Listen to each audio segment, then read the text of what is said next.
Oke, alhamdulillah, terima kasih Bunda udah nonton video-video Tante Besti. Jangan lupa ya, tonton terusannya. Oke, di episode kali ini adalah episode keempat ya teman-teman. Ini perjalanan Tante Besti dalam menghadapi riba. Jadi pada saat ibunda saya sudah meninggal, banyak banget kejadian-kejadian yang mungkin teman-teman mesti pelajari juga ya. Jadi waktu itu Tante Besti bingung ya teman-teman ya, karena waktu itu aku di rumah aja, kayak aku tuh menghilangkan rasa bersalah atas kematian ibuku tuh berat banget, karena aku tuh waktu itu masih ada perasaan nyesel gitu ya. Dan aku tuh waktu aku melakukan tinggal dari rumah ataupun aku pergi dari rumah tuh kayak orang gak sadar teman-teman. Aku gak tahu aku terkena aliran apa, tapi yang jelas rumah tanggaku berantakan, hidupku berantakan, rezekiku juga kayaknya dipersulit, segala usahaku bangkrut gitu ya. Terus aku terkena dosa riba gitu. Jadi banyak banget kejadian-kejadian yang membuat aku tuh jadi kayak aku lagi nonton film. Nah dalam kejadian itu tiba-tiba Bapak Ibu ya, aku nggak tahu kenapa ada di satu pagi itu yang tiba-tiba aku kayak bangun tidur gitu. Aku nggak tahu kenapa ya, pagi itu tuh kayak aku tiba-tiba bangun tidur, kayak bangun dari tidur yang panjang gitu loh teman-teman. Jadi aku tuh ada perasaan kayak gue habis ngapain ya?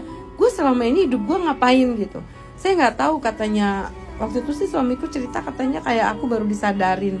Ya mau percaya nggak percaya, katanya sih kayak ada yang guna-guna dulu ya, aku nggak ngerti, kayak aku kena mistis lah gitu. Jadi aku tuh kayak ada di satu hari yang kayak aku baru bangun dari tidur dan aku kayak nggak sadar aku tuh kemarin-kemarin ngapain aja gitu. Dan itu rasa kebencian sama suami aku tuh kayak hilang gitu loh teman-teman. Dan aku tuh kayak udah di level yang ya udah deh gitu, kayak gue udah ya udah deh, gue pasrah gitu. Tadinya aku ngotot minta cerai terus sama suami, tapi nggak tahu di hari itu tuh kayak aku nangis sekuat-kuatnya nangis, kayak aku lagi dalam keadaan lahir kembali dan kayak tobat gitu. Nah di situ aku kayak gimana ya, aku mau sadar apa enggak ya hari itu ya teman-teman. Aku tuh tiba-tiba pengen minta maaf sama ibu aku, ibu mertua, karena itu masih ada ibu mertua sama bapak gitu ya. Aku tuh kayak pengen minta maaf, kayaknya aku harus minta maaf sama mereka gitu. Aku ngerasa aku nyakitin orang tua aku gitu, karena ibuku udah nggak ada, bapak udah nggak ada. Aku dari kecil tuh nggak punya bapak dari umur 7 tahun karena ibuku tuh menjanda ya. Jadi aku tuh mikir apa yang aku lakukan selama ini, kayaknya aku banyak dosa gitu. Dan aku tuh seperti kayak tersadar gitu. Akhirnya aku minta maaf sama bapak, minta maaf sama ibu. Nah itulah di situ kayak aku ringan gitu loh. Setelah aku minta maaf sama mereka, bener-bener aku minta maaf sampai nangis ya, sampai aku tuh kayak udahlah, aku harus perbaiki lagi kehidupan aku, ekonomi aku. Dan akhirnya aku lupakan semua kejadian-kejadian yang sudah menimpa aku, bapak ibu. Dan itu disitulah titik balik aku dimulai. Dan aku mulai usaha jual baju online, terus aku udah mulai cari usaha yang online.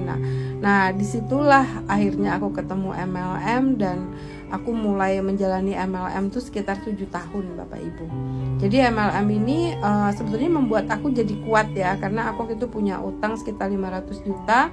Aku harusnya ngontrak di satu rumah, aku tuh ngontrak hampir 10 tahun teman-teman. Jadi aku ngontrak di satu rumah dan di situ akhirnya aku mengikuti MLM ya. Dan memang aku nggak ngilangin ya, di tempat MLM ku tuh aku diajarin bagaimana aku tidak nyerah, bagaimana aku fokus, bagaimana aku menyelesaikan hutang-hutang aku sisa daripada rumah peninggalan ibu aku. Dan akhirnya aku mencoba melunasi hutangku pelan-pelan, 500 juta ya, nggak sedikit waktu itu hutangku plus minusnya. Sampai akhirnya aku bisa beli mobil, beli motor itu ya dari MLM itu. Tapi ya itu, aku lagi-lagi diajarin jalan-jalan ke luar negeri, diajarin ngutang supaya aku bisa kelihatan punya rumah, edukasi lah. Jadi aku ngontrak di rumah yang bagus. Tapi ya itu Bapak Ibu, aku baru tahu kalau ternyata MLM itu riba gitu loh. Jadi kenapa MLM itu riba? Karena di situ ketika kita menjual satu produk, ada goror yang kita janjikan yang tidak bisa terjadi pada semua orang. Misalnya kalau kamu daftar sekian juta, kamu akan dapat misalnya 1 miliar. Nah janji-janji seperti itu yang disebut goror, tidak pasti ya, karena tidak semua orang bisa menemukan itu. Nah, aku tuh baru tahu hukumnya kalau itu riba. Dalam perjalananku 7 tahun Bapak Ibu, aku tuh seperti kayak dibukain lagi hijrahnya ya, dibukain lagi pintunya sama Allah. Apa benar perjalanan aku selama ini dengan MLM gitu. Padahal aku tuh orangnya bukan tipe orang yang gampang putus asa ya. Bayangin loh, aku 7 tahun di MLM loh teman-teman. Jadi akhirnya di situ aku berpikir kayaknya aku harus lihat lagi nih apa sih fikihnya seperti apa. Dan tiba-tiba nggak tahu kenapa aku gelisah gitu loh. Kenapa aku gelisah? Karena di MLM itu kan itu modalnya nggak sedikit ya, puluhan juta. Aku tuh kayak banyak diliatin orang-orang yang gagal di MLM aku, dan banyak menjauhi aku dan menuntut aku, bahkan sampai memusuhi aku. Jadi sampai teman-temanku tuh takut di prospek. Terus banyak orang-orang yang marah sama aku, bahkan ada yang minta ganti dan sampai lapor ke polisi dan segala macam. Pokoknya hidupku tuh bener-bener naik turun banget ya teman-teman. Sampai aku waktu itu buat makan aja akhirnya aku jualan baju online, aku jualan apa aja yang bisa aku jual, karena aku memang orang marketing ya, untuk mempertahankan hidup aku. Karena kalau di MLM tuh diajarin lu nggak boleh cengeng, nggak boleh apa, pokoknya kita militan banget. Sampai aku jalan-jalan ke Malaysia, ke Thailand, kemana itu ya dari uang MLM itu gitu. Aku nggak tahu kenapa aku dapat duit banyak tapi kayak uang setan dimakan jin teman-teman. Nah dari situ akhirnya aku kayak mulai nggak nyaman gitu ya. Kayaknya ada yang hilang nih. Apa ya yang harus aku rubah? Aku minta maaf sama orang tua udah, aku berusaha udah ya, sampai alhamdulillah mobilku ditarik leasing, motorku diambil di tengah jalan, dan satu persatu tuh kayak semua hartaku tuh dicuci sama Allah, diambilin gitu. Terus kata suamiku, udah kita sabar aja, sabar. Terus aku bilang sabar sampai kapan gitu loh. Aku tuh bingung gimana cara memperbaiki nasibku gitu kan.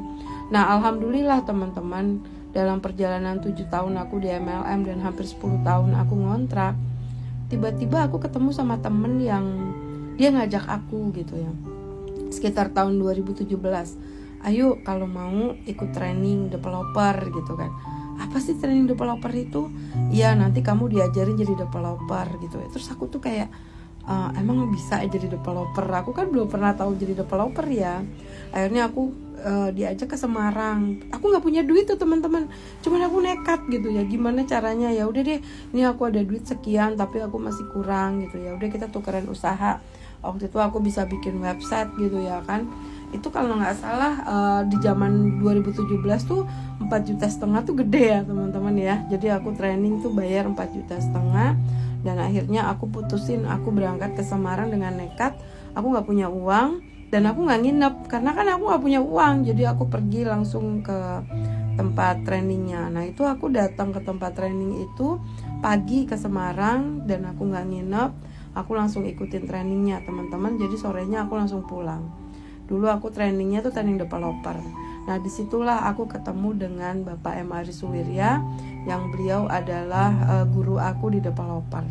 Jadi waktu itu aku belajar sama beliau. Aku mikir gue bayar mahal-mahal, gue harus belajar. Nah disitulah aku kayak kebuka mindsetnya, apa aku jadi developer aja gitu kan. Tapi aku masih di MLM ya.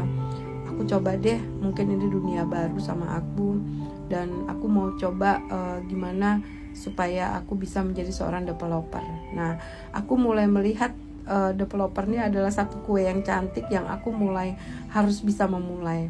Nah, di situ aku ketemu dengan beliau. Akhirnya aku bertemu dengan Koperumnas Bapak Ibu. Jadi Koperumnas tuh dulunya koperasi ya. Nah, ini nanti ada cerita lagi nih seru ya. Jadi teman-teman stay tune terus di cerita aku, nanti ada bersambung-bersambungnya. Akhirnya aku ketemu dengan Koperumnas, aku ngobrol sama Pak Aris bahwa belum ada yang menjalani Koperumnas. Nah, disitulah aku akhirnya aku minta, ya udah, aku mau jalanin Koperumnas tapi aku nggak mau digaji karena dulu mindset aku nggak mau kerja, kan udah masuk MLM ya. Jadi aku maunya kita bagi hasil. Nah, aku udah mulai hijrahnya, mulai sadar bahwa MLM itu adalah riba. Ya di titik itu ketika aku ketemu Koperumnas, akhirnya aku pelan-pelan Aku pikir aku harus tinggalin MLM karena 7 tahun bukan waktu yang sebentar ya buat aku di situ. Tapi aku harus hijrah, aku harus memilih. Aku tinggalkan riba karena Allah. Itu yang membuat aku kuat. Akhirnya aku benar-benar hijrah Bapak Ibu. Di tahun 2017 akhir ke 2018 aku bertemu dengan Koprunas dan aku jalanin dari nol. Koprunas dulu gak punya kantor. Yuk kita ikutin lagi episode berikutnya gimana perjalanan di Koprunas. Semangat!